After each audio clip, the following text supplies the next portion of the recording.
أعوذ بالله من الشيطان الرجيم.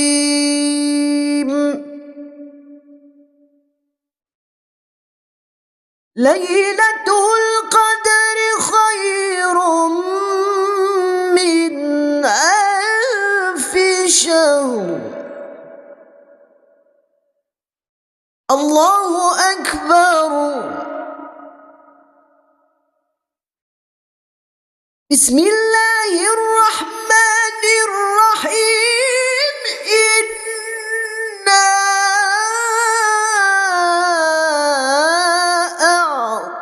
أعطيناك الكوثر فصل لربك وانحر إن شانئك هو الأبتر.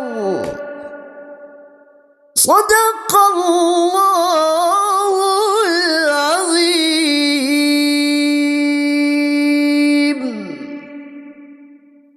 السلام عليكم ورحمة الله وبركاته.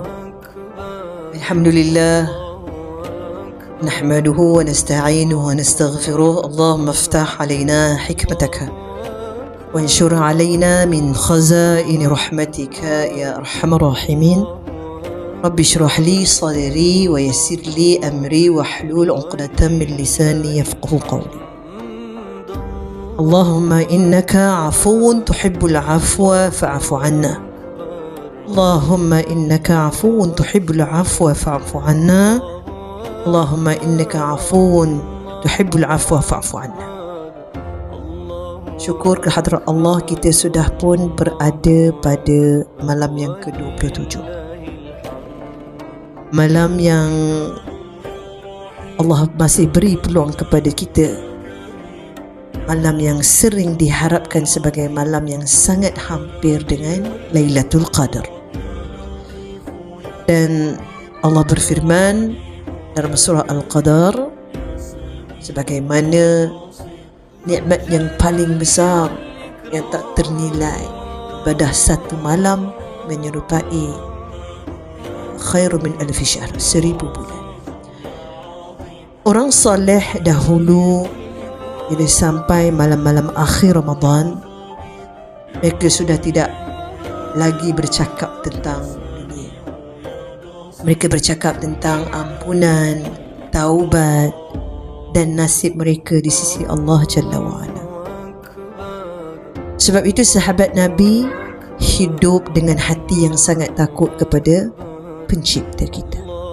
Sebagaimana Sayyidina Umar Ibn Khattab pernah berkata, kalaulah diumumkan semua manusia masuk syurga kecuali seorang, aku takut akulah orang itu. Padahal beliau dijamin syurga tu. Ini menunjukkan orang yang dekat dengan Allah sentiasa merasakan dirinya kurang.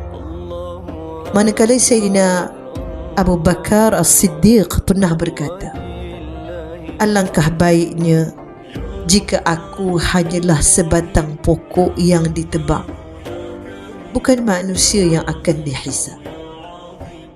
Sedangkan jauh beliau merupakan manusia terbaik selepas Nabi SAW. Generasi yang hidup dengan Al-Quran jauh lebih baik daripada seisi bumi ahli-ahli Al-Quran. Subhanallah. Inilah pengajaran besar untuk kita semua supaya kita dapat renungkan. Hari ini ramai manusia yang merasakan dirinya cukup baik. Kadang-kadang bila kita banyak menuntut ilmu, mulalah orang ni salah, orang tu salah, ini tak betul, itu tak betul. Pak kata pepatah, baru belajar silat mau disilat-silatkan semua orang. Sedangkan para sahabat yang jauh lebih mulia masih menangis, takutkan akhirat. Pesanan ulama dan orang soleh pernah berkata, Ramadan bukan diukur dengan berapa banyaknya amal kita, tetapi sejauh manakah hati kita telah berubah. Kalau Ramadan telah berlalu tetapi kita masih suka mengumpat, bercerita perkara-perkara yang tak dikena-mengena dengan hidup kita, masih suka membuang masa melepak di depan rumah, melepak di kedai kopi, sebutlah Lailatul Qadar ke Lailatul Qadar yang penuh dengan rahmat barakah, dia tak rasa apa, kerana hatinya masih keras. Maka kita perlu takut, tuan-tuan, puan-puan, hadirin hadirat. Seorang ulama salaf pernah berkata, yang paling aku takut selepas Ramadan bukan dosa, tetapi hati kita yang kembali lalai, kerana lalai itu pintu kepada segala dosa. Jadi malam ini, sebagaimana kita mengetahui, malam yang ke-27 yang ditunggu-tunggu oleh semua, satu dunia menantikan malam 27, 10 akhir satu dunia beribadat untuk mencari Lailatul Qadar. Aura malam 27 itu, subhanallah, memberikan satu medium, memberikan satu keadaan yang sangat luar biasa kepada alam dan muka bumi. Jadi sudah pastilah bagaimana para malaikah yang turun pada malam itu, dan disebut malaikah warruh, tanazzalul malaikatu warruh fiha biizni rabbihim min kulli amr salamun hiya hatta matla'il fajr.